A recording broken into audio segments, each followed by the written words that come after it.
आज आम मेन्सुरेशन गोटे शानदार क्वेश्चन करमा देखुन गोटे त्रिभुजर बाहु मानकर अनुपात दिखाई जेनता कि 1/2:1/3:1/4 दिखाई आर परिसीमा दिखाई 52 त्रिभुजर क्षुद्रतम बाहुर दैर्घ्य केते सेमी हेवा जे हमके बाहर करवा छे। तो एंता दिखाइतले का करबे पहला ई संख्या मानकर लसागु बाहर करबे 2 3 4 इतार लसागु बाहर करबे बेला 12 हवा लसागु के गुणन करबे इनता आइने हमें बाहर करमा 212 3 4 12 4 3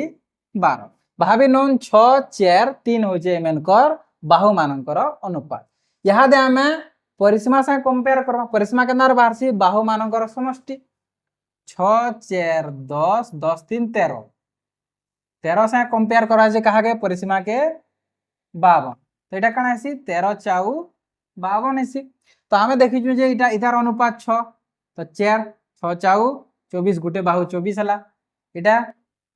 4 আছে 4 4 16 हला और एटा 3 আছে 3 4 12 हला তাহলে তার অর্থ ইথিরু দেখি দন যে ক্ষুদ্রতম বাহু কেনটা হবা যেটা 12 সেমি হবা এর आंसर हमर डी रे।